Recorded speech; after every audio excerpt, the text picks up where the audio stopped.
cumplieron 40 años de servicio al país.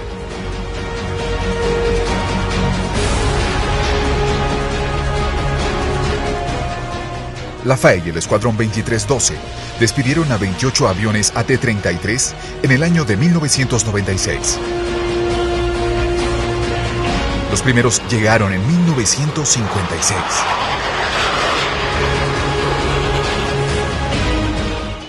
Nos dio las pautas para llegar nosotros a desarrollar aún más nuestra capacidad operativa como pilotos en Taura. En el conflicto del 95 realizó misiones disuasivas, por lo que se hizo acreedor a la condecoración Cruz al Mérito de Guerra. Esta es una revisión a la historia de esta legendaria aeronave, un recorrido por la nostalgia y las vivencias de sus intrépidos pilotos de varias generaciones.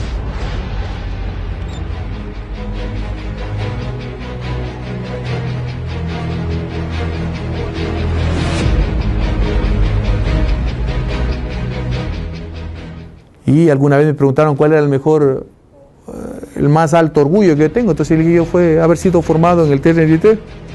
Era un gran formador y daba un gran entrenamiento a las tripulaciones de combate. Una vez que ganaba velocidad ese avión era impresionante. Tenía una velocidad muy superior al A-37 o al MK-89.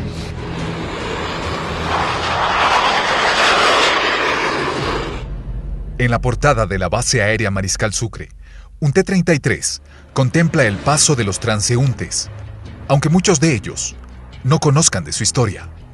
Tal vez conoces ese avión. No. No conocía. No, nada de eso. No así directamente. No. Lo había visto, pero solo de pasadita. Pero para otros, este avión es un ícono histórico, del cual todos debemos conocer un poco más. El general Salvador recuerda con nosotros sus inicios. Me gradué en junio del 63 en T-33. Para esa época habían 4 T-33. Con el tiempo pues me chequearon como instructor del T-33. Yo formé a algunos pilotos. Llegamos a Taura y ya habían los F-80. El F-80 es el mismo avión que este. El mismo. Simple y llanamente tenía una sola cabina. Y la cabinita era así, para atrás. Y este se abría así. Los F-80 ya estaban ya viejitos, porque fueron aviones de la época de la guerra de Corea. Entonces ya daban problemas y todo eso. Entonces los americanos cambian. Se van llevando todos los F-80s, que eran como 12, si no me acuerdo, y llegaron como 12 T-33, tenían 2 ametralladoras en la nariz y esto es portabomba. Y nos quedamos solo con T-33. Estos aviones repotenciados comienzan a dar problemas en los frenos y en el asiento de eyección, por lo que fueron refaccionados y reubicados luego de unos años en Manta. Para 1980, el coronel Jorge Cabezas fue parte de este proceso. Los envió para ponerlos en condiciones de vuelo a Colombia. Colombia estaba todavía operando T-33 en ese entonces. Ellos tenían la base del T-33 en la base de Apiay. Al mismo tiempo se hicieron algunos cambios en la empresa Sable Liner de los aviones antiguos y se compraron otros. Los aviones antiguos, los que estaban en Taura, el horizonte artificial, el famoso J8, era un horizonte artificial prácticamente negro, ¿no es cierto? Y solo tenía la figurita del avión para indicar ascenso, descensos, virajes, ¿no es cierto? Ese J8 y el J2, que era el giro direccional, se cambiaron de los instrumentos que me acuerdo, ¿no? Y se pusieron un horizonte artificial más nuevo y lo mismo el giro direccional también. Para la década del 80 se sumaron los T-33 a los A-37 y MK que estaban en la nueva base de Manta pero su llegada fue luego de la guerra de Paquisha. A mediados del 85 estuvieron listos los primeros aviones reconfigurados y en el 86 se realizan los primeros traslados desde Estados Unidos por nuestros pilotos. 3 traslados, ¿no? El 608, 617, 613, entre julio y diciembre del año 86, que volamos en escuadrillas. Yo lideré una escuadrilla de 4 aviones. El coronel Cabezas es uno de los pilotos que trajeron los T-33 repotenciados desde Missouri, en un recorrido que tuvo escala en buena parte del continente.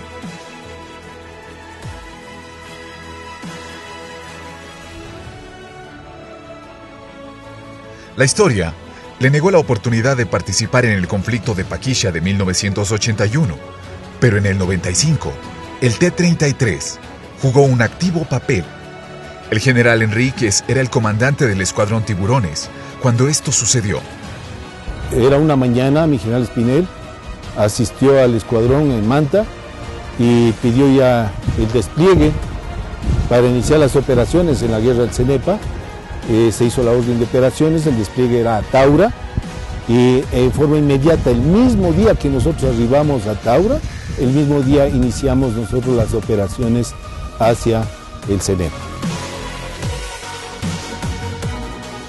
Los pilotos volaban alternadamente porque como era patrulla, aproximadamente se volaba entre 1 hora 50 y 2 horas diarias de vuelo hacia el Cenepa, ¿no? Con relevos, salía la una escuadrilla, pues y entraba la otra escuadrilla a completar en periodos desde las 6 de la mañana hasta las 6 de la tarde.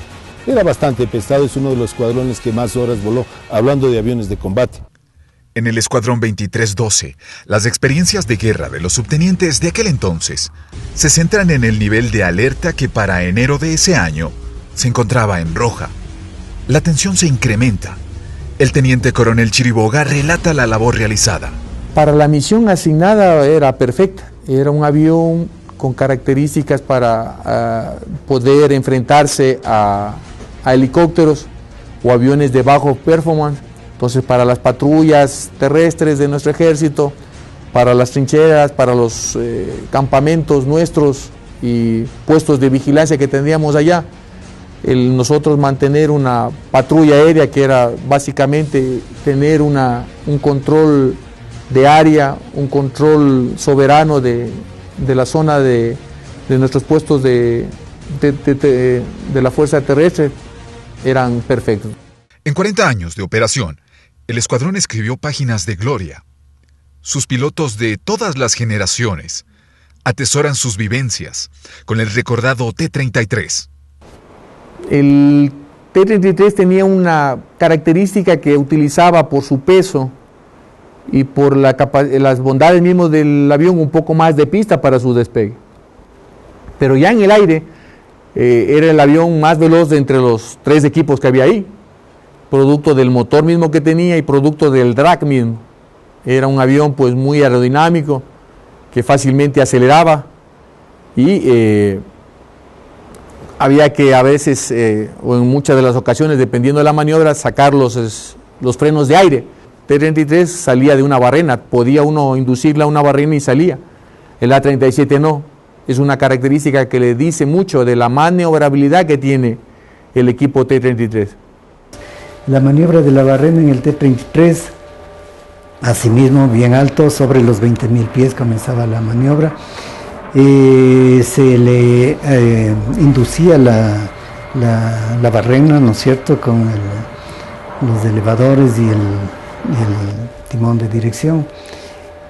Había que hacer 2 vueltas hacia el lado que se había comenzado, izquierdo, derecho, volver a cambiar el pedal, 2 vueltas al otro lado, ¿no? Y ahí sí la recuperación de la famosa barrena. Cerca de llegar a la base aérea de Nellis, que es en Las Vegas, una de las bases aéreas más grandes del mundo, y que es base para los pilotos de caza, nos dicen que no podemos aterrizar porque la base está llena de aviones que han ido por no sé qué cosa, no había dónde. y que nos vayamos a otro lado. Pucha, mi instructor casi se muere. Pero entonces me dijo, usted mantenga el control del avión, yo voy a hacer un plan de vuelo. ¿A dónde nos vamos? Yo volaba el avión nomás, el otro atrás era el que hacía todo. Me dijo, nos vamos a ir a una base aérea llamada March, hasta ahora, en California, al norte de Los Ángeles. Una base de aviones de transporte. Entonces dije, señor, lo que usted diga, yo solo vuelo el avión. Y llegamos a esa base. Nos cruzamos todos los Estados Unidos, imagínate. Y me dijo, Salvador, me dice, nunca en nuestra historia, en nuestra base aérea, al menos un alumno ha hecho semejante viaje tan largo, ¿no? Pero hay algo en lo que todas las generaciones coinciden. y los americanos nos decían, ¿quién vuela bien en el T-33? Vuela cualquier tipo de avión. Y esa era la verdad. Volar bien ese avión te daba carta blanca para cualquier otro tipo de avión. Y alguna vez me preguntaron cuál era el mejor, el más alto orgullo que tengo. Entonces el yo fue haber sido formado en el T-33. Era un gran formador, y daba un gran entrenamiento a las tripulaciones de combate. En noviembre de 1995, en la base aérea de Manta, se realizó la histórica ceremonia de retiro de servicio de estos aviones, luego de haber volado un récord de horas inigualable en la historia de nuestra institución. Así recogían los medios esta noticia. Retiró de servicio a 28 aviones de combate y entrenamiento. Las naves sirvieron inclusive en el conflicto del CENEPA, pero han cumplido ya 40 años de vida útil. Las autoridades indicaron la necesidad de renovar este número de aviones para la defensa nacional. Demos nuestro último adiós a este guerrero del aire y esperemos que su espíritu vuelva a resurgir pronto en un nuevo avión para el Escuadrón 23-2. Justo al cumplir 40 años de vida, la FAE destaca algunas características de esta aeronave y también se reviven varias remembranzas de pilotos que tuvieron una participación determinante en la época del conflicto. Un emotivo acto castrense, la Fuerza Aérea Ecuatoriana retiró de operaciones a la flota de aviones AT-33. La ceremonia contó con la presencia de las principales autoridades militares del país. Después de 40 años de servicio en favor de la Fuerza Aérea Ecuatoriana, salió de operaciones el AT-33. Una nave de entrenamiento de combate que concluyó el día de hoy su vida operacional. Cumplieron su último vuelo. Hablar de estos aviones es referirse a buena parte de la historia de la Fuerza Aérea Ecuatoriana.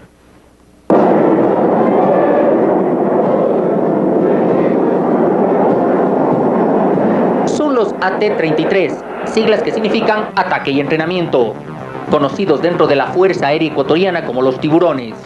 Aviones que para muchas generaciones de pilotos de combate fueron su primera aula de aprendizaje, su inicio en el manejo de jets, y a bordo de los cuales adquirieron la experiencia suficiente para pilotear los sofisticados supersónicos como el Kafir y el Mirage.